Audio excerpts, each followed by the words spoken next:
안녕하세요. 오늘도 사연살롱을 찾아주셔서 감사합니다. 저는 남편과 사별한 지 3년 된 여성이에요. 여러분은 배우자에 대해 얼마나 알고 계세요? 저는 남편과 17년을 살았지만 이번에야 남편의 새로운 면모를 알게 되었어요. 그것도 남편이 세상을 떠나고 3년이나 지난 시점에 말이죠. 사실 저희 부부는 남편이 세상을 떠나기 몇 년 전부터 각방을 쓸 만큼 사이가 좋지 않았어요. 아이들이 아니었다면 진작에 이혼했어도 이상하지 않을 만큼 불신이 가득했고 서로에 대해 기대하는 마음조차 없었으니까요. 그런데 뒤늦게 남편의 진심을 알고는 주저앉아 오열할 수밖에 없었습니다. 남편한테 미안하고 그 사람이 너무 가엾게 느껴졌거든요. 이곳에 남편과의 결혼 생활을 털어놓는 건 저처럼 후회하는 분들이 없길 바라는 마음 때문이에요. 가장 잘 안다고 생각했던 사람의 진심을 있는 그대로 바라봐주지 못했던 저의 참여록일 수도 있겠지만 아무쪼록 여러분들께서 제 사연을 통해 반면교사 하시기를 바라는 마음입니다. 저는 한부모 가정에서 자랐어요. 고등학교에 들어가던 해 부모님이 이혼을 하셨거든요.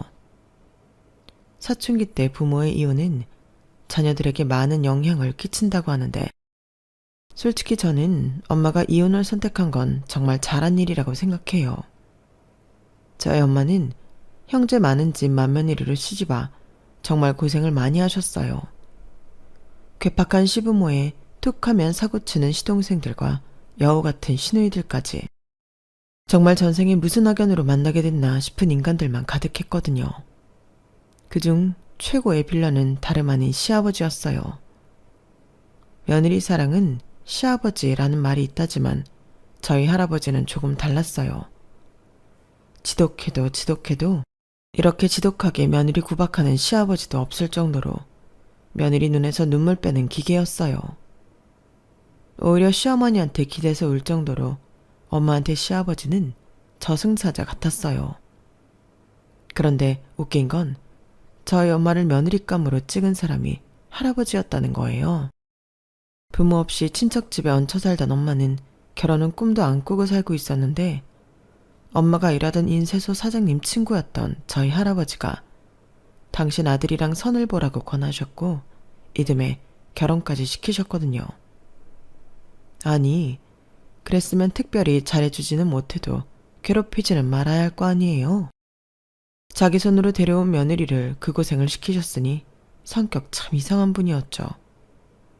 그런데도 저희 엄마는 종종 시아버지를 그리워하세요. 저희 할아버지는 돌아가시기 2년 전부터 치매를 앓으셨는데 신기하게도 그 기간에는 저희 엄마한테 그렇게 잘해주셨다는 거예요. 어머님한테도 그렇고 당신 자식들한테도 그렇고 얼마나 선하게 구셨나 몰라. 이전과는 완전 다른 사람 같았다니까? 그런 양반이 그렇게 구박하던 나한테만큼은 세상 둘도 없이 친절하고 따뜻했었어. 치매가 아니라 사람이 개가천선한 게 아닌가 싶을 정도였지. 엄마 말로는 저희 엄마가 설거지라도 할라 치면 난리를 치면서 욕을 그렇게 퍼부으셨대요. 왜 우리 예쁜이 일 시키냐고 그러시면서요. 그리고는 방에 들어가 자고 있는 딸들을 깨워서는 설거지하라고 발길질까지 했다더군요. 하루 이틀도 아니고 그런 일들이 계속 이어지자 이후로는 할머니가 저희 엄마는 손에 물도 못 묻히게 하셨어요. 네가 이러면 집안이 시끄러워진다. 그냥 네 시아버지 모시고 근처 마실이라도 다녀와. 이거야 원 치매 걸린 남편 때문에 내가 뭔 고생인지.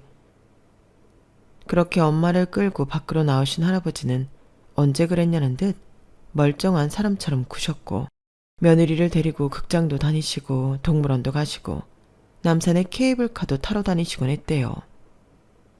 마치 아빠가 딸을 데리고 나들이 다니는 것처럼요.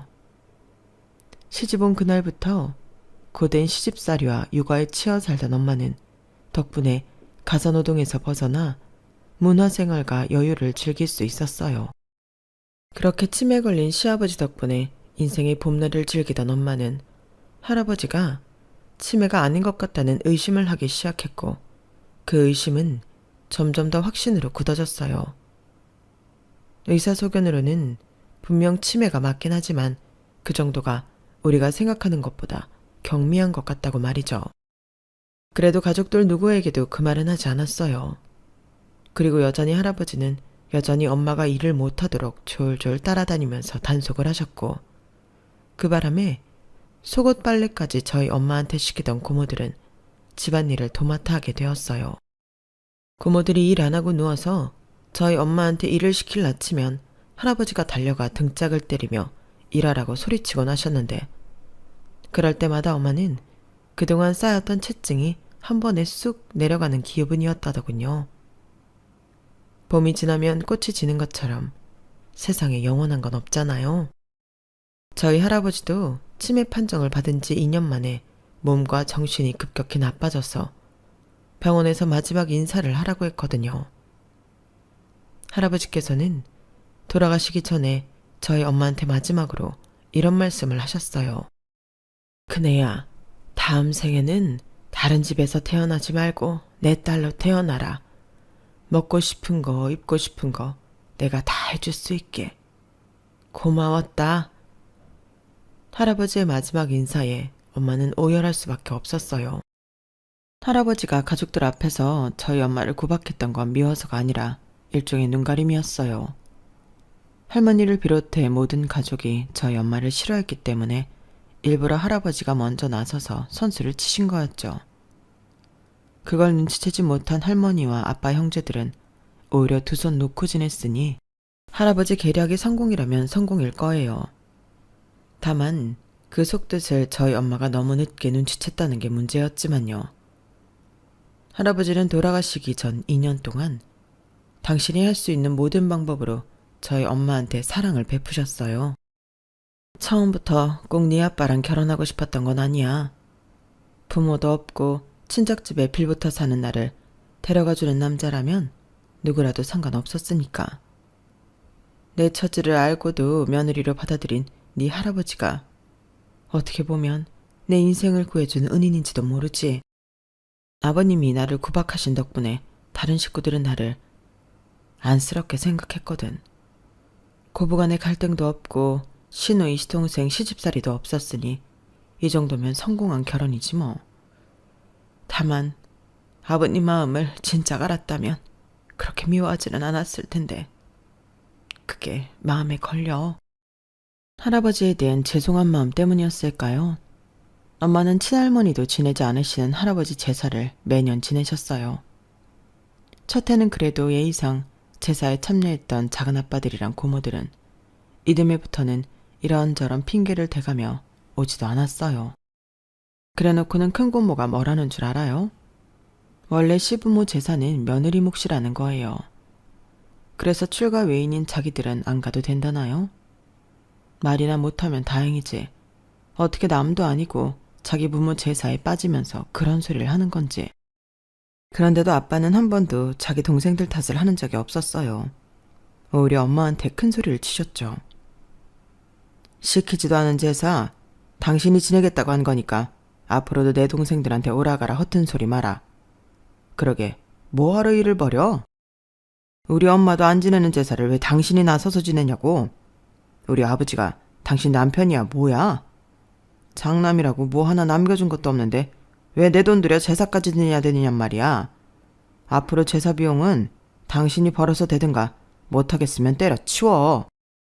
아빠는 할아버지가 남기신 유산이 생각보다 얼마 안 되자 툭하면 할아버지 제사를 빌미로 엄마를 괴롭혔어요.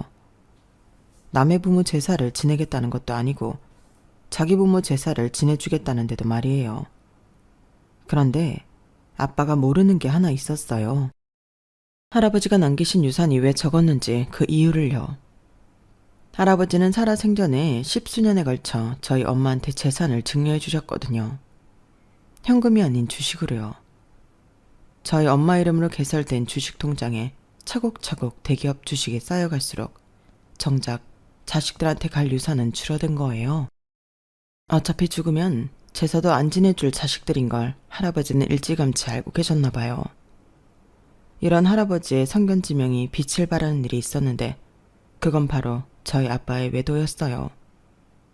엄마가 그동안 치매에 걸린 시아버지 모시랴 살림하랴 저랑 동생 키우랴 밤낮없이 가족을 위해 헌신하는 동안 아빠는 밖에서 어린 여자랑 제2의 봄날을 즐기고 계셨거든요.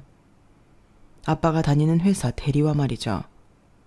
그 여자분 역시 저희 아빠처럼 가정이 있는 사람이었는데 그 집 남편이 아내의 외도 사실을 알아채고 저희 엄마한테 찾아오면서 아빠의 불륜이 밝혀지게 되었어요. 그동안 야근이다 출장이다 집을 비웠던 시간들마다 아빠는 여직원과 드라이브도 하고 벚꽃 축제도 가고 호텔과 모텔을 다니며 인생을 즐기고 있었던 거예요. 처음엔 오히려 화를 내며 부인하던 아빠는 상대 남편이 증거 사진과 문자 내역을 보내자 그제야 인정을 하더군요. 웃기는 건 저희 친가 식구들 반응이었어요. 특히 할머니요. 네가 오죽 네 남편한테 소홀했으면 착한 우리 장남이 밖에서 여자를 만났겠니? 내 아들 탓만 하지 말고 네 자신도 돌아봐. 이렇게 솔직히 나도 엄마 생각엔 동감이야. 그러게 내가 뭐라 그랬어? 여자는 한갑이 넘어도 여자라고 좀 꾸미고 살라 그랬잖아. 따지고 보면 이것도 다 자업자득이야. 불과 1년 전에 고모부가 전에 사귀던 여자랑 문자 하나 했다고 사니 못 사니 난리를 쳤던 고모는 할머니와 함께 저희 엄마를 공격했어요. 같은 여자가 맞나 싶을 정도로 두 사람의 말과 정신 상태는 바람핀 남자들이 짓거리는 개소리를 그대로 닮았더군요. 말이 안 통하는 인간들한테 필요한 건 그들의 밥그릇을 박살내는 거였어요. 그렇게 당신이 당당하다면 내가 당신 회사로 찾아가도 되는 거지? 윤대리라는 여자 얼굴도 확인할 겸 내일 회사로 갈 테니까 그렇게 알아. 야, 너 미쳤어? 네가 왜 회사로 와? 그러다 나 회사에서 잘리면 네가 먹여 살릴 거냐? 제발 생각이라는 걸 좀 해. 무식하게 좀 굴지 말고. 생각은 당신이 해야 할걸? 어차피 나는 당신이랑 살 생각 없어. 오늘 낮에 변호사 사무실에 가서 이혼 상담도 했고 앞으로는 말도 안 통하는 당신이나 당신 가족은 나보다 법에 대해 잘 아는 변호사랑 하게 될 거야.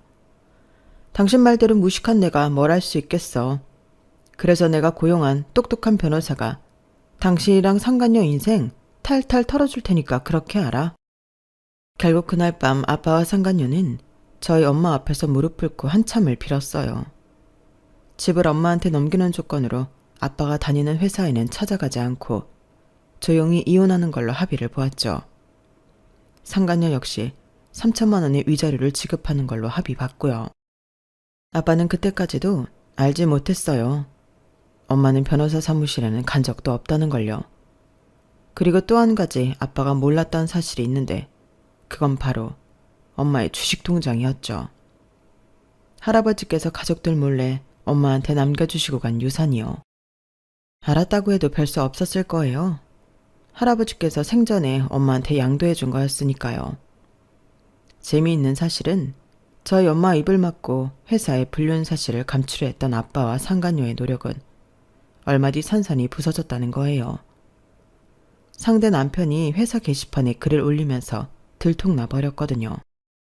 결국 회사에서 쫓겨난 아빠는 툭하면 술을 마시고 집으로 찾아와 난동을 부렸어요. 그러다 접근 금지 명령까지 받게 되었죠.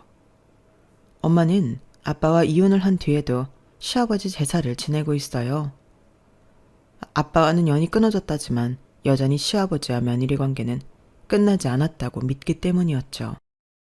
부모님이 이혼하신 뒤 저희는 이사를 했어요. 원래 살던 집은 저희 본가랑 걸어서 5분 거리라서 길에서 수시로 할머니와 마주쳐야 했거든요. 할머니는 저희 엄마를 볼 때마다 적반하장으로 화를 내셨어요. 남자가 사회생활 하다 보면 잠깐 한눈도 팔 수도 있는 거지. 그런다고 바로 이혼하자는 소리를 해? 친정도 근본도 없는 걸 받아줬더니 배은망덕하게 시리. 내 아들 인생 망쳐놓으니까 이제야 속이 시원하냐? 몸뚱아리 하나 딸랑 들고 시집와서 내 아들 집까지 뺏고 나니까 살 맛나냐고. 이래서 집안의 여자를 잘 들여야 한다고 하는 건데 그놈의 영감탱이만 아니었으면 너 같은 건 절대 우리 집에 안 들였어. 너 볼 때마다 재수없으니까 내 눈에 안 보이게 멀리 이사 좀 가. 할머니 닭달에 이사를 하게 됐지만 결과적으로 엄마와 제게는 더 좋았어요. 마른 하늘에 날벼락 맞듯 길에서 우연히 만난 할머니한테 욕설을 들을 필요도 없고, 우리 엄마를 자기 집에서 부리는 식모처럼 환대하는 고모들이랑 작은 아빠들과도 마주칠 일이 없었으니까요. 무엇보다 엄마 때문에 자기 인생을 망쳤다는 망발을 하며 툭하면 찾아와 살림을 부수고 폐악질을 해대는 아빠를 더는 보지 않아도 됐으니까요. 거기다 집안 형편도 따로 나와 살기 시작하면서 더 좋아졌으니 당연히 좋을 수밖에요. 할아버지께서 엄마한테 남겨주신 주식 통장에는 생각보다 많은 주식이 들어있었고, 십수년 세월이 흐르는 동안 주식도 많이 올랐더라고요. 아빠랑 결혼한 뒤로 집안 살림만 해오던 엄마는 주식을 팔아 가게를 여셨어요. 딱히 기술이 있는 게 아니라서 엄마가 잘할 수 있는 걸 해보자 생각했고, 그렇게 결정한 게 반찬 가게였어요. 큰돈 벌 생각 않고 우리 두 식구 먹고 살 정도면 좋겠다고 생각해서 연 가게였는데, 생각보다 장사가 잘 돼서 돈 걱정 없이 살 수 있었어요. 비록 이혼 가정이기는 했지만 엄마 덕분에 저는 남들 부러울 거 없이 충분한 지원을 받으며 자랐거든요. 사교육 덕분에 제가 원했던 대학도 들어갈 수 있었고, 대학 등록금 버느라 아르바이트를 하며 아등바등하는 삶을 살지 않아도 되었어요. 하지만 이기적이고 사악한 친가 사람들을 보고 자라서 그런가 저는 일찍부터 결혼에 대한 환상은 버리게 되었어요. 엄마한테는 미안한 소리지만 저는 엄마처럼은 살고 싶지 않았거든요.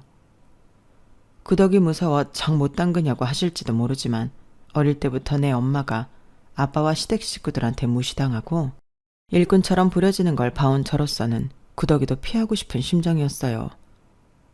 대학 시절에도 그렇고 직장에 취직을 해서도 그렇고 남들처럼 멀쩡히 연애를 했지만 결혼 얘기가 나오는 시점부터 더 이상 만남을 이어가기 싫어지더라고요.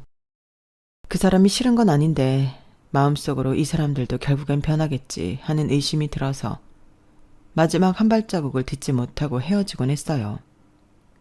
20대까지는 이런 연애 패턴이 그렇게 타격은 없었어요. 하지만 주변 친구들이 하나둘 결혼을 하고 엄마한테 지인들의 자녀 청첩장이 날아들기 시작하면서 상황이 달라지기 시작했어요. 결혼을 피하고 싶은 제 마음과 달리 엄마는 결혼 생각 없이 사는 딸이 걱정되셨나 봐요. 너도 30이 넘었는데 결혼 생각은 안 하는 거니? 애도 낳아야 할 텐데 더 늦으면 힘들어. 왜? 주변에 괜찮은 남자가 없어서 그래?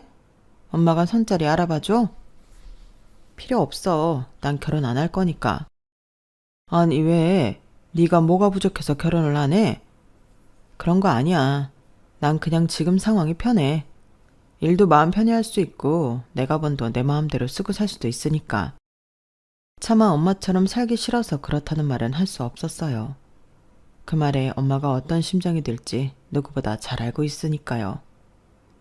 이혼 가정의 부모님들은 혹시나 자식이 부모의 이혼 때문에 결혼에 대해 부정적인 생각을 가지지 않을까 걱정한다는 걸 저도 잘 알고 있었거든요.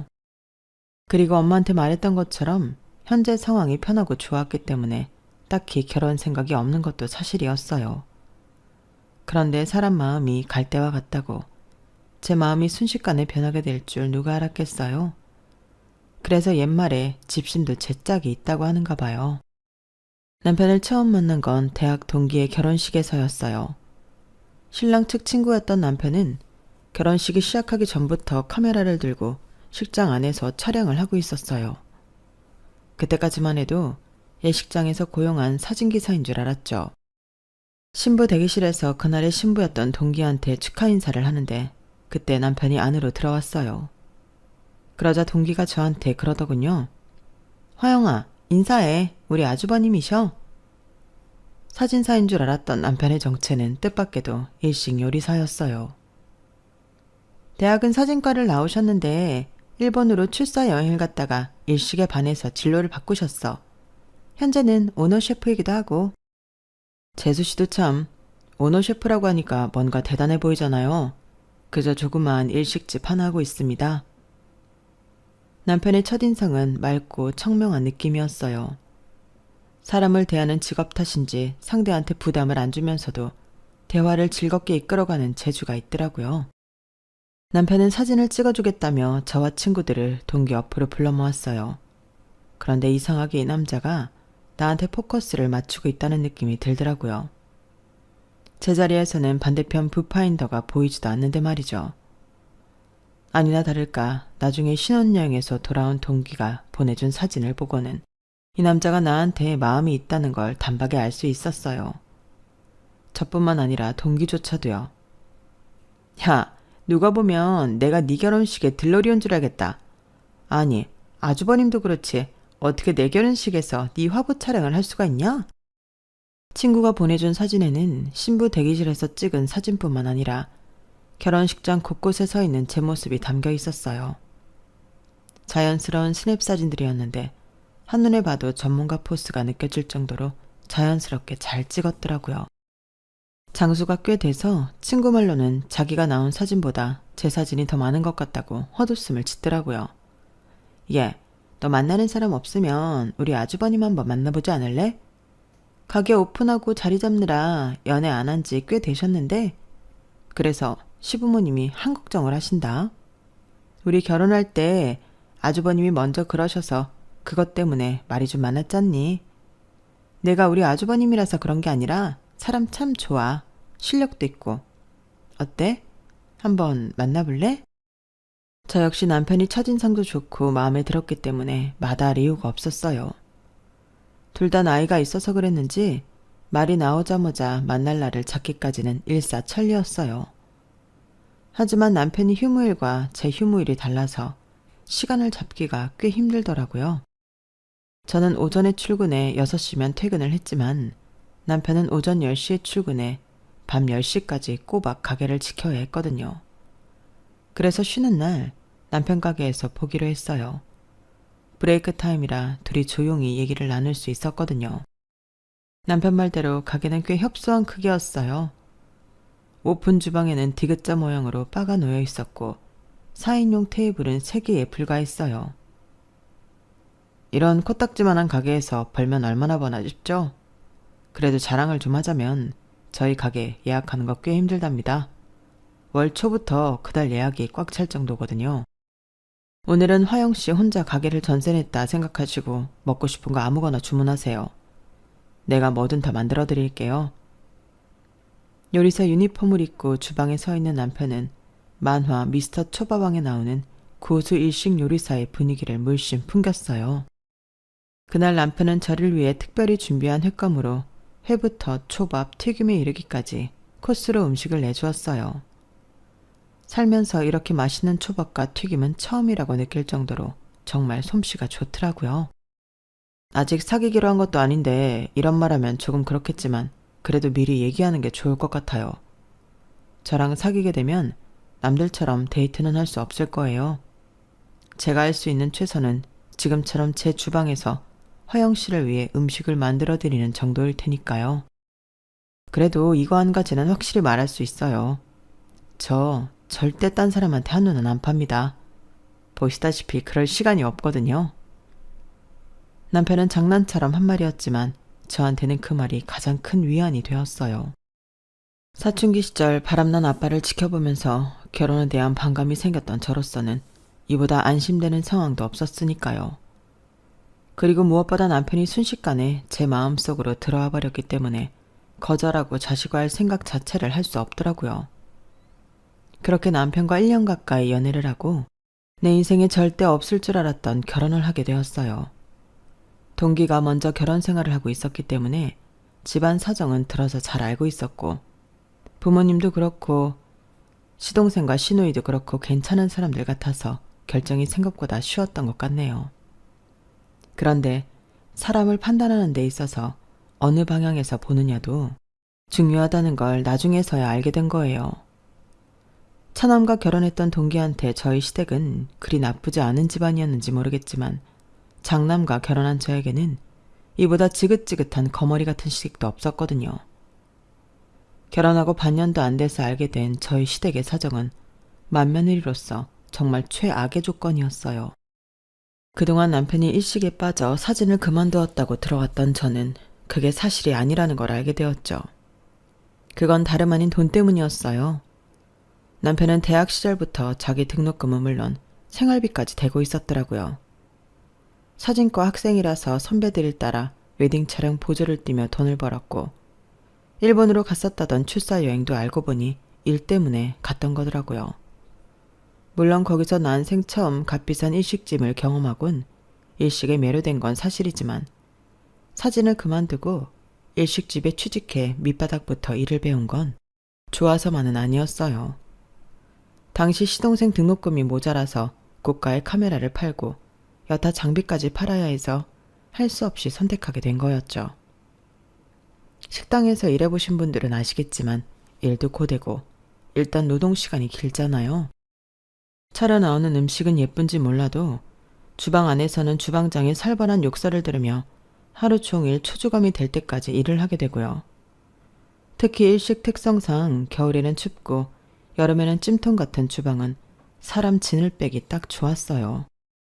그 안에서 수십 년을 버틴 끝에 실장 자리까지 올랐고 또다시 남의 가게에서 수년을 버틴 덕에 가게를 열 수 있었던 거예요. 가게를 차리기까지 쉬는 날도 없이 알바까지 뛰었으니 연애는커녕 손님이 아니고서는 여자를 만나볼 시간조차 없던 거였죠. 가게 예약이 쉽지 않을 정도로 가게는 잘 됐지만 결혼할 때 보니 남편 수중에 돈은 거의 없더라고요. 그래서 신혼집을 구할 때 집은 저희 엄마가 해주셨고 살림은 남편과 제가 둘이 보태서 채웠어요. 그런데도 시아버지께서 뭘 하시는 줄 아세요? 형동이 가게야말로 화수분 아니냐. 언제고 손만 대면 돈이 나오는 화수분. 그런 가게를 가지고 있는데 집이야 며느리 네가 해오는 게 당연하지. 직장인이야 퇴직하면 그만이지만 일식 요리사는 손 떨릴 때까지 할 수 있는 거 아니냐. 그러니 이 결혼이 믿지는 장사는 아니란 얘기다. 그때 이 집 식구들이 내 남편을 어떻게 보는지 알아챘어야 했어요. 시댁 식구들한테 맏아들은 화수분 그 자체였던 거예요. 언제고 돈 달라는 말을 하면 거절 않고 돈을 내어주는 호구 같은 화수분이요. 결혼하고 2달쯤 지난 어느 날이었어요. 여보, 생활비는 언제 줄 거야? 일단은 내 월급으로 쓰고는 있는데 자기가 생활비 얘기가 없어서. 생활비? 한 달에 얼마나 주면 돼? 얼마를 주다니 다 줘야지. 나도 내 월급 다 털어 쓰고 있는데. 애초에 경제권은 나한테 주기로 한 거 아니었어? 그 말에 남편은 난감한 표정을 지었어요. 그리고 그 이유는 얼마 지나지 않아 알 수 있었죠. 세상에, 매출이 이렇게 높은데 집에 가져오는 게 고작 이것뿐이야? 이건 우리 회사 신입 월급만도 못하잖아. 나머지 돈은 어딨어? 실은 부모님 생활비랑 여진이 대학원 등록금을 내가 책임져야 하거든. 뭐? 아니 그게 무슨 소리야? 그걸 왜 다 당신이 내? 배보다 배꼽이 크다고 우리 집 생활비는 쥐꼬리만큼 가져오면서 매달 시댁에 보내는 돈은 5배도 넘게 되는 거 있죠. 아니 이게 무슨 말도 안 되는 짓인지 제 머리로는 도저히 이해가 안 갔어요. 당신이 결혼 전에는 어떻게 해왔나 몰라도 이젠 당신도 당신 가정에 있는 거잖아. 언제까지 부모님 생활비에 여동생 등록금까지 대줘? 안 돼. 절대 안 되니까 당신이 아버님께 확실히 말씀드려. 여보, 우리 결혼하고 겨우 2달밖에 안 됐어. 아버지도 준비하실 시간을 드려야지. 어떻게 단번에 지원을 끊어? 내가 말씀드릴 테니까 몇 달만 참아줘. 생각 같아선 단 하루도 참아주고 싶지 않았지만 일단은 남편 뜻을 따르기로 했어요. 그리고 손아래 동서이자 동기한테 전화해 하소연을 했어요. 그랬더니 동기는 처음 듣는 얘기라면서 놀라더군요. 어머, 그럼 지금까지 아주버님이 그 돈을 다 대고 있었던 거야? 난 몰랐지. 남편 말로는 자기 대학 입학했을 때 아버님이 하시던 사업이 망했다고는 했지만 지금까지 잘 살고 계신 거 보고는 그래도 벌어놓은 돈이 꽤 있었나 보다 했지 뭐. 어머머 세상에. 그래서 아주버님은 뭐래? 앞으로 본가에 돈 안 해드린대? 당연한 거 아니야? 아니 신우이도 진짜 웃기네. 자기 대학 등록금을 왜 오빠한테 받아? 자기가 벌어서 다닐 능력이 안 되면 취직을 했어야지. 왜 대학원에 가냐고? 듣자니 대학도 변변찮은데 다니던데 거기 대학원 나와서 자기가 교수를 할 거야 뭘 할 거야. 어쩜 사람들이 이렇게 이기적인지 몰라. 우리 그이 등골 뺏어 먹고 살면서 어떻게 미안한 줄 모르냐고. 동서한테 한참을 하소연한 저는 얼마 뒤 내가 괜한 짓을 했다는 걸 알 수 있었어요. 시동생도 동서도 다 한통속이었거든요. 가게 직원한테 물어보니 그동안 시동생도 툭하면 가게로 찾아와 돈을 빌려갔고 동서는 친정 가족 모임까지 우리 남편 가게에서 공짜로 해왔더라고요. 아주 온 사방에 내 남편을 호구로 부리는 인간들 뿐이었던 거예요. 아니, 당신네 가족들은 다들 왜 그래? 왜 당신한테만 빨대 꽂고 달려드는 거냐고. 당신이 가족들한테 무슨 죄라도 지었어? 그러지 않고서야 어떻게 이러냐고. 당하고 살아온 내 남편이 너무 불쌍하고 안타까워서 나도 모르게 눈물이 나왔어요. 그래서 하루빨리 시댁 식구들의 착취로부터 내 남편을 구해내고 싶었어요. 하지만 오랜 시간 내 남편한테 의지해오던 시댁 식구들의 생활 태도를 하루아침에 바꾸기란 쉽지 않더라고요. 시댁 식구들과 함께 식당에서 식사할 때면 의뢰 계산서는 제 남편한테 건네고 부모님 생신 선물이나 집에 목돈 들어갈 일이 생기면 당연히 제 남편이 돈을 내야 하는 걸로 알더라고요. 그런 일로 동서와 말다툼을 벌인 것도 한두 번이 아니었어요. 그런 일이 이어지다 보니 전처럼 대학 동기 사이가 아니라 남들처럼 형님 동서 사이로 지내게 되더라고요. 형님, 이번에 어머님 환갑 때 아버님이랑 동남아 여행 보내드리는 게 어때요? 홈쇼핑에 베트남 사파 패키지 상품 나온 거 보니까 꽤 괜찮더라고요. 좋기야 유럽으로 보내드리면 좋겠지만 돈 내는 사람 생각하면 동남아가 적당하다 싶더라고요. 아주버님도 그 편이 덜 부담되실 테니까요. 동서, 왜 당연하게 우리 그이가 돈을 내는 걸로 생각하는 건데? 맏아들만 자식이야? 둘째 아들도 있고 딸도 있는데 왜 뭐든 돈 문제만 생기면 우리한테 떠미는 거냐고? 형님, 내가 이런 말까지 하기 좀 그렇지만요. 형님이 시집 오기 전에는 늘 그래 왔어요. 형님 고집 때문에 매번 말 나오고 형제간에 다툼 생기는 거 문제 있다고 생각하지 않아요? 그리고 두 사람 결혼까지 이어준 나한테 이러면 안 되죠. 동서, 말 잘했어. 그래, 그동안 내 남편이 이 집 사람들한테 어떻게 해왔는지 동서도 잘 아는 모양이니까 오히려 말하기 편하네.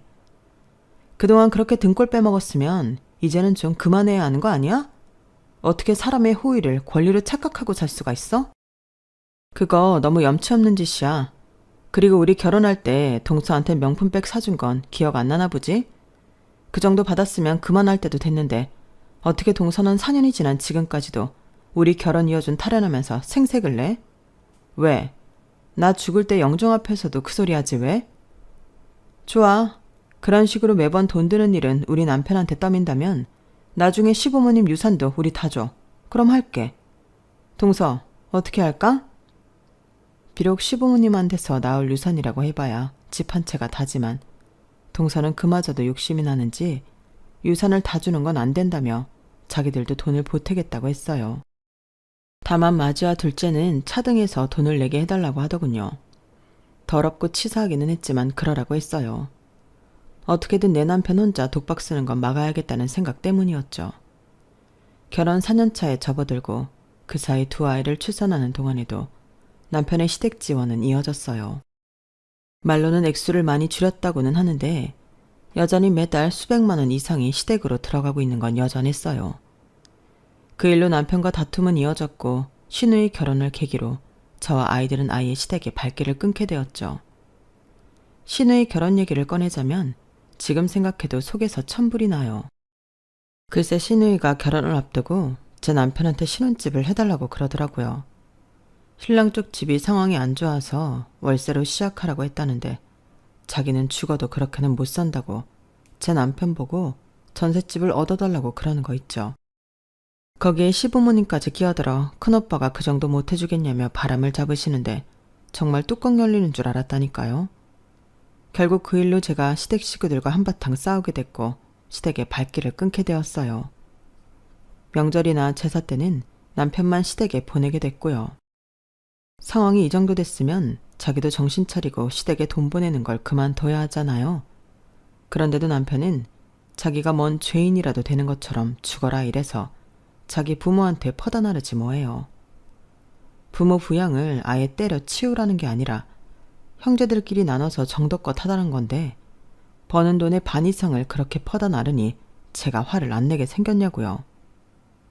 남편과 살았던 17년 동안 우리 부부가 싸운 건 전부 시댁에 보내는 돈 문제 때문이었어요. 결국 남편이 죽기 전부터는 아예 각방을 쓰고 살게 되었고요. 그 정도 살고 보니 이젠 남편 숨소리만 들어도 속이 꼬이고 남편 목소리도 듣기 싫을 정도였어요. 그런데 생각지도 못한 순간에 남편이 심근경색으로 세상을 떠나고 나니 미웠던 마음이 고스란히 미안함으로 바뀌더군요. 거기다 남편 장례식장에서 친척들을 통해 들은 얘기 때문에 더더욱 가슴이 찢어지는 것 같았어요.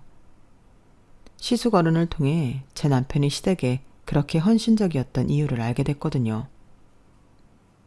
형동이가 엎둥인 건 몰랐어? 하긴 다들 쉬쉬했으니까. 지 아버지 사업 망하고서야 알게 됐을 거야. 있을 땐 몰라도 생활이 어려워지니까 자기 배 아파 낳은 자식 먼저 챙길 생각에 형동이더러 대학 그만두고 돈 벌어오라 그랬다더라고. 그래도 형동이 그놈이 심성이 착해서 군소리 한마디 않고 바로 학교 그만뒀다더라고. 그 뒤로는 형동이가 완전 그 집 살림 미천이었지 뭐. 불쌍한 놈. 이거 살고 갈 거 그 고생을 했나. 그 말을 듣고 나니 눈이 뒤집어졌어요. 100번 양보해서 대학 그만두게 한 것까지는 이해한다 쳐요. 아니 그렇다고 수십 년 동안 자기 집 생활비에 자기 자식들 등록금에 결혼자금까지 대기해요? 말로는 당신들 맏아들이라고 그러면서 세상에 어떤 부모가 자식한테 키워준 값을 이자까지 쳐서 받냐고요. 그 와중에도 남편이 죽고 나니까 가게를 정리해서 일부 떼어달라는 소리를 하길래 면전에 대고 쌍욕을 퍼부어줬어요. 엎둥이 하나 키워주고 아직도 받아낼 게 남았어요? 왜? 내 남편 시체라도 팔아서 돈 달라 그러시죠? 인겁을 쓰고 이러면 안 되는 겁니다. 인생 그따위로 사는 거 아니라고요. 내 남편 가는 마당에 돈 뜯어낼 궁리를 그만하시고 앞으로는 잘난 친자식한테 기대 살 궁리나 하세요. 당신들하고는 말도 섞기 싫으니까 앞으로는 찾아오지도 말라고요. 그렇게 장지에서 시부모님을 떼어내고 집으로 돌아온 저는 며칠을 알아 누웠어요. 저 대신 친정엄마가 집에 오셔서 애들 밥도 챙겨주시고 제게는 죽도 써주셨죠. 몸도 마음도 추스를 겨를도 없이 남편 가게를 정리하고 앞으로 먹고 살 준비를 해야 했어요. 둘째를 낳으면서 직장을 그만둔 이후 살림만 해오던 처지라 당장 직장을 구할 일이 먹먹하더라고요. 사무직은 어림도 없고 식당 일이 고작일 테니까요. 그때 친정엄마가 엄마 대신 반찬 가게를 맡아서 해보지 않겠냐고 하시더라고요. 엄마는 이제 연세도 드셨고 쉬고 싶으시다고요. 안 그래도 마땅한 사람 있으면 가게 넘길까 했어. 네가 맡아서 하면 나야 좋지. 어때? 한번 해볼래? 남의 식당에 나가 일하느니 내 가게 운영하는 게 훨씬 낫겠다 싶어서 그러기로 했어요. 엄마는 따로 가게 인수비용은 안 받겠다고 하셨지만 엄마 노후자금인데 어떻게 그래요? 게다가 요즘은 그런 것도 다 법에 걸리는 세상이잖아요. 그래서 남편 가게 정리한 돈 중 일부를 떼어서 엄마한테 드렸어요. 사실 그 정도 털을 닦아놓은 가게라면 권리금으로 1억 이상은 들어야 하는 거였지만 그럴 처지는 못 돼서 권리금은 따로 못 드렸어요. 대신 저희 집에 들어와 사시라고 했어요. 남편 방이 비어있으니 그 방을 쓰시라고요. 엄마 집은 월세를 놓으시면 매달 용돈은 충분히 쓰실 수 있을 것 같았거든요. 그렇게 엄마랑 합가를 하게 됐고 벌써 3년이 지났네요. 그런데 그동안 남편이 쓰던 침대를 그대로 쓰시던 엄마가 허리가 아프시다며 침대를 치우겠다고 하시더라고요. 그래서 밤에 애들 오면 같이 침대를 분해해 드러내겠다고 말하곤 가게에 나와 있는데 엄마한테 전화가 온 거예요. 예, 너 잠깐 집에 좀 와야겠다. 왜요? 집에 문제 생겼어요? 글쎄 침대에서 뭐가 나왔는데 암튼 빨리 집에 좀 와. 도대체 뭐가 나왔길래 일하는 사람을 오라고 그러나 했어요. 가게는 아르바이트생한테 잠깐 맡기고 집으로 들어왔는데 엄마가 저를 끌고 허둥지둥 방으로 데려가시더라고요. 가보니 엄마가 그랬는지 침대 매트는 바닥에 놓여 있었고 침대 바지에 나무판이 살짝 들려 있더라고요. 그리고 그 안에는 가방 하나가 들어 있었어요. 이 안에 뭐가 들어 있었는지 아니? 금이 들어 있더라고. 세상에 이게 다 얼마야? 너도 알고 있었어? 금이라니 그게 무슨 소리야. 우리 집에 그런 게 왜 있어? 너도 모르는 거라면 이 서방이 사둔 모양이다. 이 안에 든 통장을 보니까 하루도 빠짐없이 돈이 입금돼 있는데 그렇게 모은 돈으로 금을 샀나 보더라. 통장에 찍힌 계좌 내역을 봐봐. 엄마 말대로 10년 동안 매일 일정 금액 남편의 이름으로 통장에 입금됐고 그러다 한 번씩 목돈이 빠져나가곤 했어요. 이체된 곳은 금거래소였고요. 그렇게 10년을 모으고 금거래소에 이체하기를 반복했더라고요. 아마도 가방에 들어있는 골드바는 그렇게 사서 모은 것 같았어요. 정황상 매일 매출의 일부를 모았던 것 같은데 왜 이런 짓을 했는지 이유를 모르겠더라고요. 게다가 왜 하필 금을 산 건지 도통 알 수가 없어서 남편 가게에서 오래 일을 하다가 가게를 차려나간 직원한테 전화를 해봤어요. 친구들 만날 시간도 없던 남편이라서 가장 오랜 시간을 함께해온 그 직원이라면 남편에 대해 뭔가 알 것 같았거든요. 그리고 그 예감은 틀리지 않았어요. 그럼 그동안 사장님이 사모님께 얘기 안 했던 거예요? 난 당연히 알고 계신 줄 알았죠. 사실은 사장님이 결혼하고 이듬해였던가? 뜬금없이 가족들 모르게 돈 모을 방법이 뭐가 있겠냐고 그러더라고요. 사모님도 아시겠지만 사장님 부모님도 그렇고 동생들도 그렇고 다들 사장님한테 들러붙어서 돈 빼가는 귀신들이었잖아요. 그래서 제가 우스갯소리로 금덩이라도 사서 마당에 묻어놓으라고 그랬죠. 그랬더니 다음 날부터 매출의 일부를 떼어서 돈을 모으시더라고요. 손에 쥐고 있으면 부모님이 아쉬운 소리 할 때마다 돈 해드리게 될 것 같다고요. 그러면 사모님이랑 앞으로 태어날 아기는 어떻게 지키냐고. 사장님도 정말 그런다고 진짜 금덩이를 살 줄이야. 그 얘기를 듣고 나니까 하염없이 눈물이 흘렀어요. 이 남자는 도대체 왜 이렇게 바보 같았던 걸까? 이런 사람을 그동안 외롭게 했던 내 자신이 미치도록 싫었어요. 그러면서 이제야 남편의 심정이 이해가 가더라고요. 남편이 그동안 시댁에 돈을 보내고 헌신했던 건 어쩌면 외로움을 달래려는 몸부림이었다는 걸요. 적어도 식구들한테 도움이 되는 그 순간만큼은 자신이 혼자가 아닌 그들과 가족이라는 일체감을 느낄 수 있었던 게 아닌가 하고 말이에요. 돈으로 가족의 정을 사야만 했던 남편이 오늘따라 사무치게 보고 싶네요. 인생의 절반 이상을 가족들에게 헌신하고 살았던 남편이 이 방송을 들을 수는 없겠지만 그래도 제 마음이 전해지기를 바라면서 사연을 마칩니다. 지금까지 제 사연을 들어주셔서 감사합니다. 소중한 인연들과 따뜻한 마음으로 행복하시기를 바랍니다. 여러분, 사연 댓글에 응원과 현명한 조언 부탁드려요. 좋아요와 구독은 저에게 큰 힘이 됩니다. 오늘도 좋은 일 가득하세요.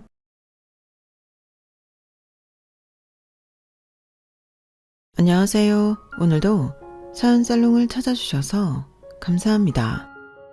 사람에게는 저마다의 지옥이 있다고 하잖아요. 제게 있어서 지옥은 친정 식구들이 아닌가 생각해요. 내 의지와는 상관없이 가족이라는 이름으로 묶여버린 사람들 때문에 잘하면서도 그랬고 내 가정을 이룬 후에도 고통의 연속이었거든요. 천륜을 앞세워 평생 무리한 요구를 해대는 사람들을 어떻게 가족이라고 할 수 있겠어요. 그래서 50살 생일을 앞두고 친정 식구들과 절연을 하게 됐습니다. 나 혼자 참고 끝날 일이라면 다 포기하고 살던 대로 살았을지도 몰라요. 하지만 처가 잘못 만난 죄로 등에 빨대 꽂힌 채 살아야 하는 제 남편은 무슨 죄인가요? 전성이 착하고 마음이 약해서 제 친정 식구들의 무리한 요구에도 늘 묵묵히 따라주었던 착한 남편인데 언제까지고 그렇게 희생하며 살도록 놔둘 수는 없었어요. 그래서 늦었지만 이제라도 용기를 내게 되었습니다. 혹시 저처럼 친정 식구들 때문에 마음고생을 하는 분들이 계시다면 제 사연이 위안이 되었습니다.